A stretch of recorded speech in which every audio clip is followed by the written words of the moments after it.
Commander Reeves came back from Proxima Centauri without his shadow, and by the time anyone understood what that meant, half of Beijing had already gone blank. I was there in the quarantine facility when they brought him in, watching through reinforced glass as he stood under every light source we had, rotating slowly like some kind of exhibit, and there was nothing beneath him but smooth white floor. No distortion. No darkness. Just absence. He kept looking down at where it should have been, this awful childlike confusion on his face, and I remember thinking that a man who'd spent 14 months in deep space shouldn't look that lost.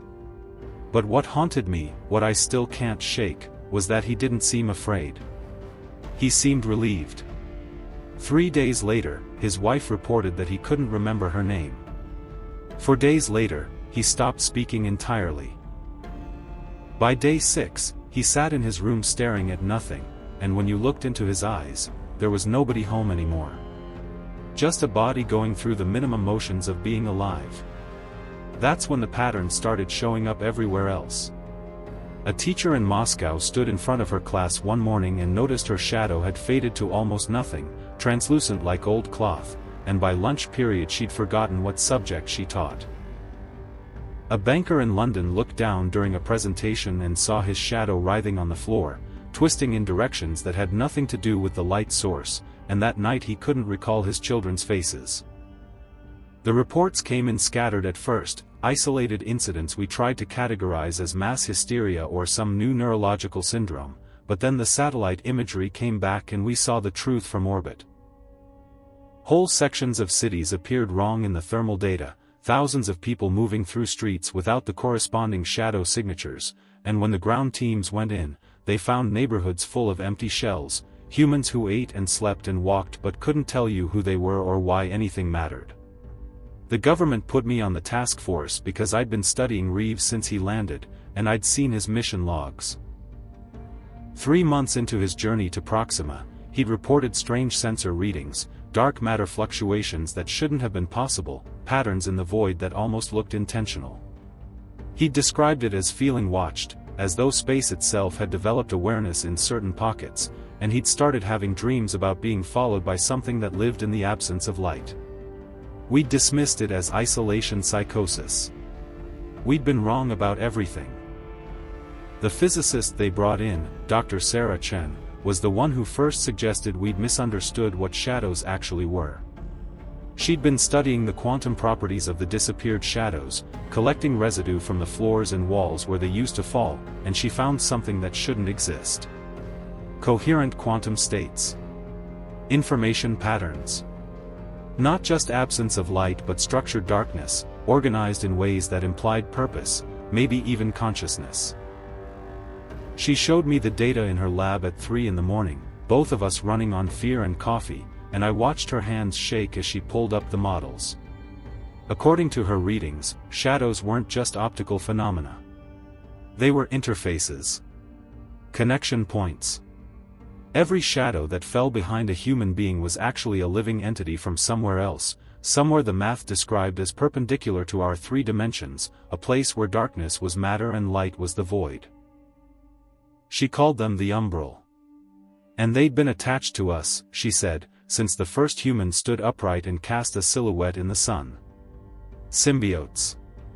Partners we'd never known we had.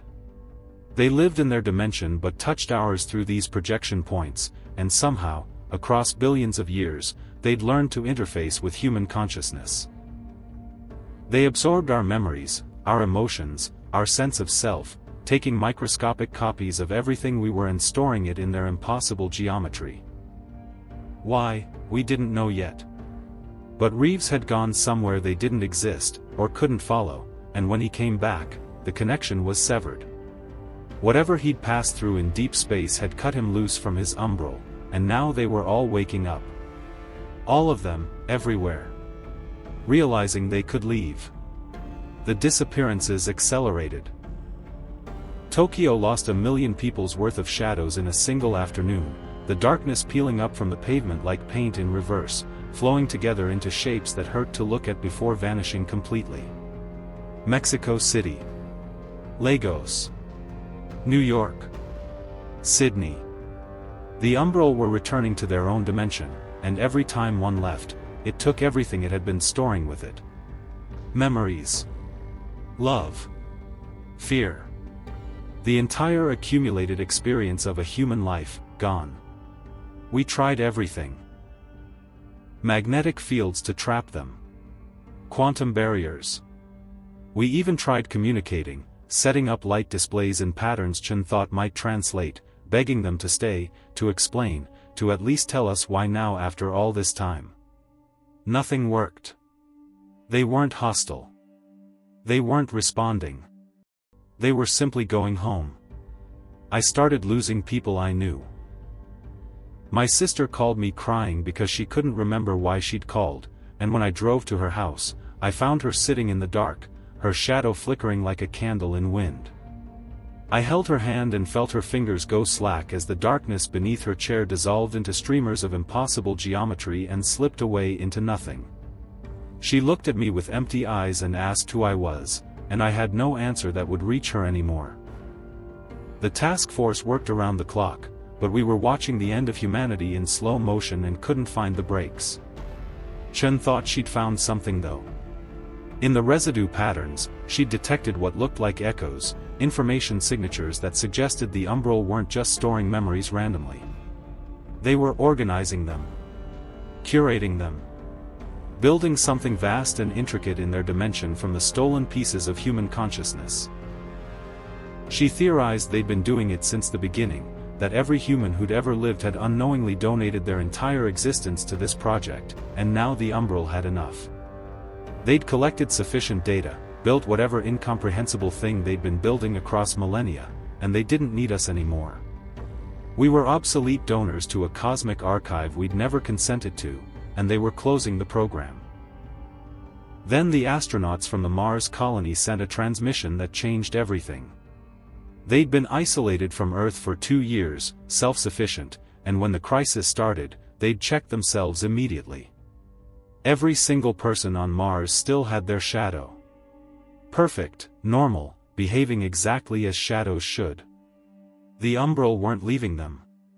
Chen ran the data for 3 days straight, barely sleeping, and when she finally called us into the lab, her face had gone gray. The difference, she said, wasn't location. It was Earth itself. Something about our planet, some specific condition or resonance, had kept the Umbral bound here. And 14 months ago, something changed. The readings Reeves had reported, those dark matter fluctuations near Proxima, they weren't random. They were signatures of the dimensional barrier weakening, reality growing thin between our space and theirs. Whatever had kept them anchored to Earth was failing, had maybe been failing for decades or centuries, and now the membrane was finally thin enough that they could slip through. Mars, being different, still held them. But Earth was letting them go. And here was the part that broke me. Chen showed me the neurological scans of people who'd lost their Umbral. The brain activity didn't just decrease. It changed. Regions associated with self-awareness, emotional processing, memory consolidation, they didn't go dark. They reorganized into patterns she'd seen before in the quantum residue of the shadows. As if the Umbral hadn't just been storing copies of our consciousness. They'd been generating it. Hosting it. The memories, the emotions, the persistent sense of being someone that continued from moment to moment, that wasn't happening in our brains. It was happening in them. We were never really alone in our own heads. Every thought we believed was ours had been occurring in partnership with something living in the dark behind us, and we'd never known. The world didn't end loudly. There were no explosions, no dramatic final moments. It just gradually became a planet of empty people wandering through the motions of life without understanding why. Governments collapsed not because of war but because nobody in power could remember why they'd wanted power. Economies stopped because desire itself became incomprehensible. I watched it happen from the task force bunker, monitoring the shadow density maps as they updated in real time, watching the darkness drain out of the world. Chen stayed with me until the end, both of us knowing our own shadows were thinning, flickering, counting down. We'd see each other glance down compulsively, checking if we were still ourselves, still there. She told me she'd run projections. At current rates, Earth would be completely shadow-free within 6 months.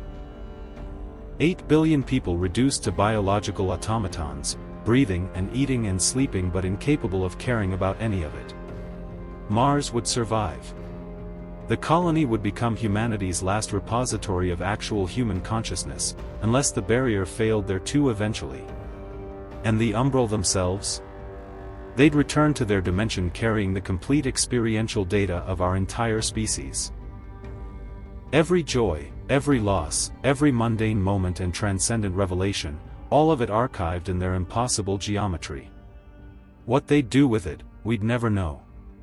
Build some art piece spanning dimensions? Feed on it? Simply store it like we stored music or books? It didn't matter. They'd taken everything that made us human, and they'd done it so thoroughly we'd never even noticed it happening. My shadow left on a Tuesday. I felt it go, a sensation like something releasing its grip on the back of my mind, and suddenly I couldn't remember why I'd been afraid. I looked at the monitors showing the end of conscious humanity and felt nothing. No grief. No horror. Just mild curiosity about what those lights meant. Chen was still there beside me, crying, her shadow writhing and stretching towards some invisible door we couldn't see, and I understood distantly that I should care about her, should try to say something meaningful before I lost the capacity for meaning entirely, but the words wouldn't come.